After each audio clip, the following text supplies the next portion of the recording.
Oke, jadi sebelum tanah itu sendiri bisa ditanami kembali, kita harus biarkan dulu, kita beri kesempatan untuk istirahat, tidak dilakukan apa-apa terhadapnya, ditaruh di bawah matahari, kena hujan tidak apa-apa, selama minimal 1 minggu, lebih lama tidak apa-apa. Nah, sesudah itu tahap kedua adalah penambahan atau pembentukan kembali mikrobiom tanah.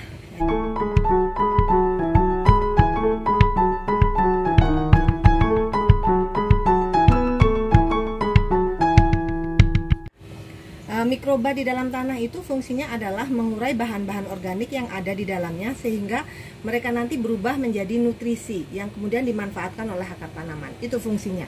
Dan itu adalah dasar dari yang kita sebut pertanian organik. Karena itu sekarang kita akan coba masukkan, kita akan siapkan mikroba untuk tanaman ini. Jadi bahan yang kita gunakan seperti biasa adalah bahan-bahan organik yang mudah kita dapatkan sehari-hari. Yang pertama tentu saja adalah air cucian beras atau air leri. Ini benar-benar salah satu bahan organik paling mudah didapat karena kita adalah masyarakat pengkonsumsi nasi dan kita bisa mendapatkannya setiap hari gratis daripada limbahnya dibuang. Ini justru akan menjadi berkah buat tanaman kita. So, air cucian beras kita ambil selama sebanyak mungkin sekitar 1 liter ya, tergantung disesuaikan sebanyak apa pot yang ingin kita remajakan. Ya, katakan 1 liter, saya sediakan air cucian beras 1 liter. Lalu kita beri dia mikroorganisme lokal atau biang mikroba, beragam mikroba baik, mikroba menguntungkan yang nanti akan menghuni tanah kita dan membantu tanaman. Misalnya yang paling mudah didapat adalah ini, merek dagang EM4. EM4 ini mengandung beragam bakteri fermentasi bahan organik tanah untuk menyuburkan tanaman dan menyehatkan tanah. Isinya Lactobacillus sp, Saccharomyces sp, bakteri penambat nitrogen, bakteri pelarut fosfat, penghasil fitohormon, perombak bahan organik, dan macam-macam. Ini kita gunakan sebagai starter mikrobanya. Kalau Anda tidak punya EM4, Anda bisa menggunakan mikroorganisme lokal lain. Misalnya yang bisa Anda buat sendiri, mol tape. Ini tape singkong biasa. Saya beri air cucian beras dan gula, lalu saya simpan. Ini juga bisa menjadi mikroorganisme lokal. Walaupun mungkin jenisnya tidak sebanyak yang ada di EM4, tapi ini pun sudah cukup dan sudah menguntungkan. Mikroorganisme lain yang bisa digunakan adalah ini misalnya.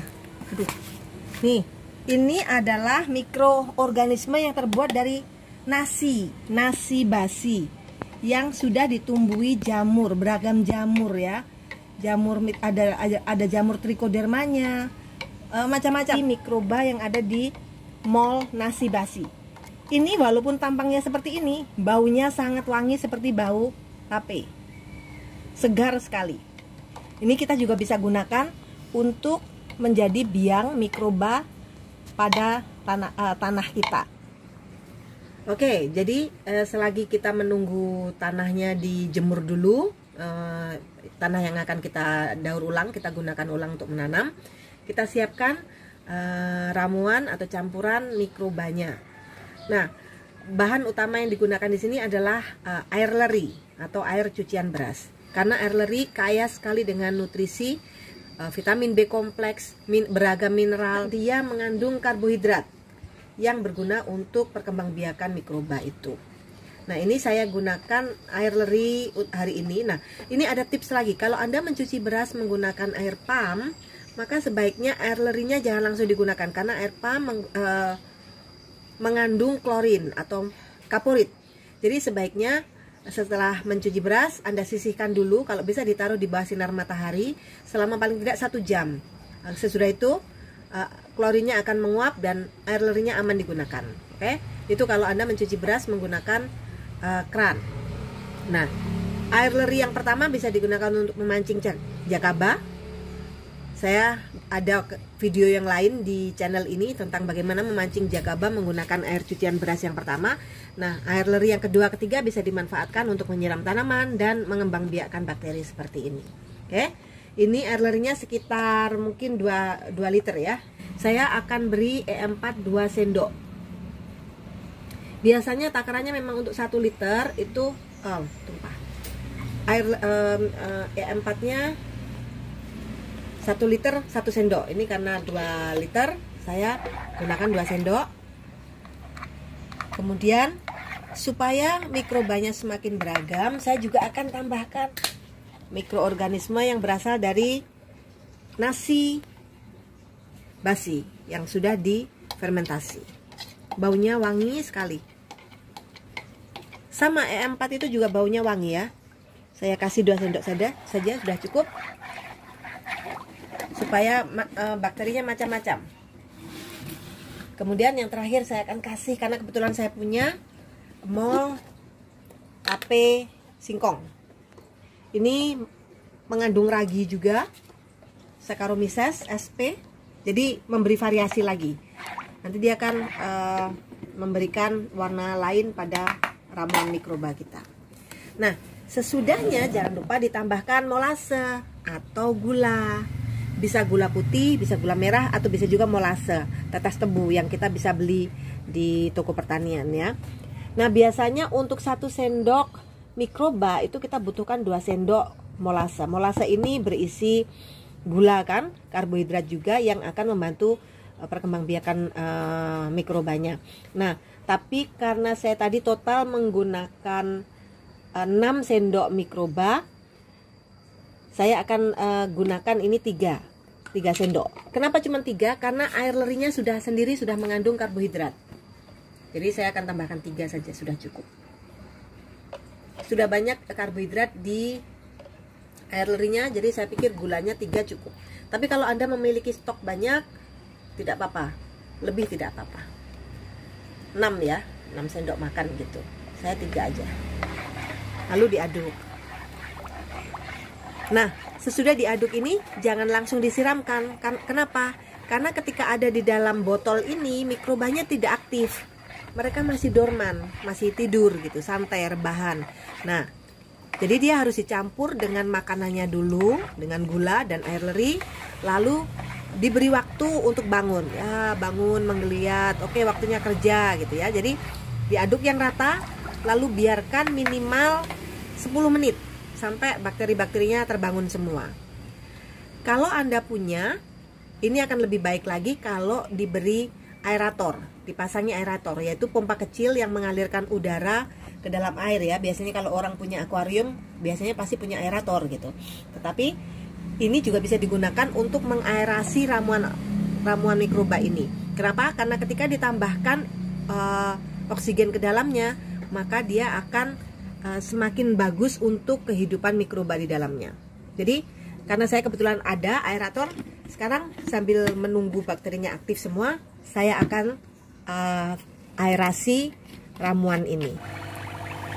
Nah ini kita akan aerasi beberapa saat dulu ya. Karena ini saya ingin melakukannya sore ini juga, saya mungkin akan aerasi hanya sekitar 30 menit saja. Habis itu akan saya siramkan ke dalam tanah. Oke, jadi ini ceritanya sudah 30 menit ya. Saya sudah menunggu 30 menit. Kalau Anda punya waktu dan Anda sabar menunggu sampai keesokan harinya, kalau Anda aerasi malam ini, sore ini, tunggu sampai semalaman, besok baru digunakan, itu malah jauh lebih bagus. Tapi saya sih tidak apa-apa lah. Saya lakukan sekarang aja. Oke, kita akan ambil sedikit, lalu kita akan gunakan untuk menyiram, mengocor media tanam dalam pot yang akan kita daur ulang tadi. Oke, jadi ini adalah yang itu tadi ya, media media tanam bekas yang kita sudah diamkan selama seminggu. Sekarang kita akan siram dengan ini mikroorganisme lokal. Aduk-aduk, pastikan mikrobanya rata. Nih, ada cacingnya, berarti tanah kita subur, ada cacingnya. Tidak apa-apa, mikroorganisme lokal tidak akan mengganggu cacing.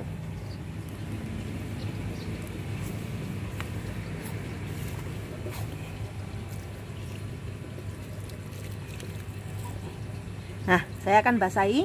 Ini sudah saya basahi. Ini juga nih, ini tanah bekas Saya lupa menanam apa. Dalamnya masih gembur, tapi dia sudah bekas digunakan. Jadi saya tidak tahu lagi di dalamnya ada apa aja isinya.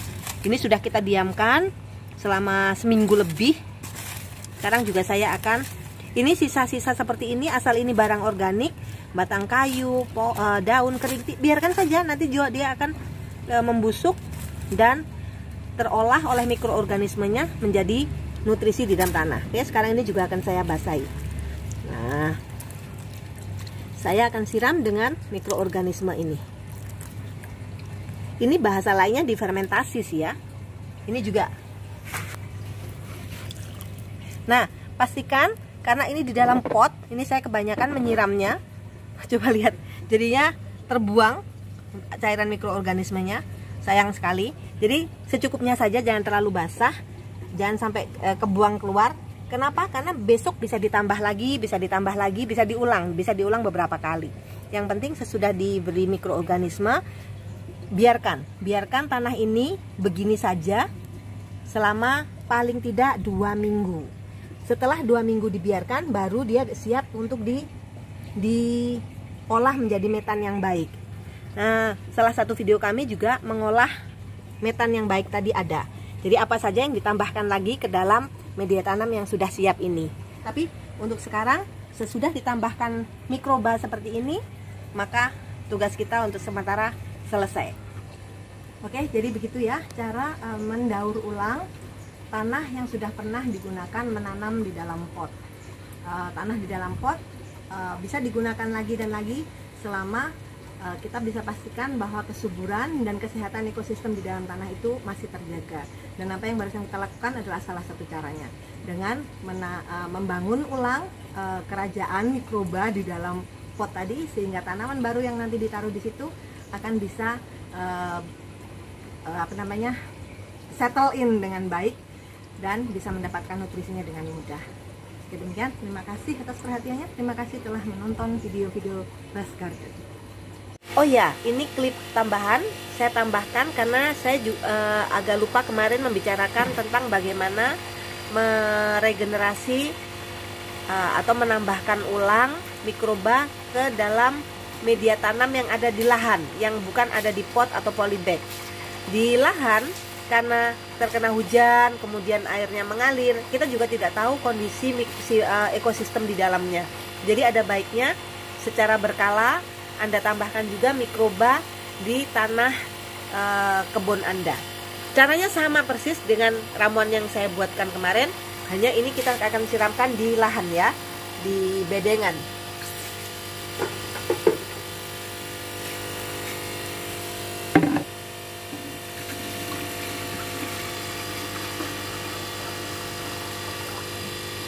Mari. Sudah. Oh ya, karena ketika kita siramkan di bedengan dan bedengan kita ada tanamannya, maka sebaiknya cairan kemarin itu diencerkan lagi, karena kita tidak tahu, kita tidak mau juga bahwa tanaman yang sudah ada itu sedikit terganggu nanti mungkin karena terlalu banyak mikroba yang ditambahkan. Ini kan mikroba yang sangat, ini kan kaya sekali dengan mikroba, apalagi sesudah diaerasi, mikrobanya mendapatkan oksigen dan mereka makin berkembang. Bila kita tuangkan ke tanah kosong, bagus hasilnya.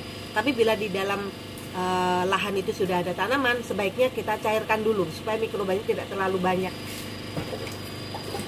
Tambahkan aja dengan air biasa, atau air hujan, atau air kolam, atau air leri lain gitu, supaya encer dan memberi kesuburan dengan baik ke tanah kita tanpa mengganggu ekosistem yang sudah ada. Oke, mari kita siramkan.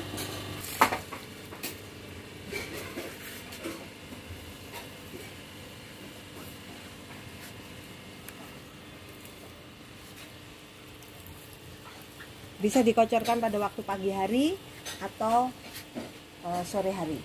Sama dengan menyiram. Tapi di dalam air siraman kita terkandung banyak mikroba baru.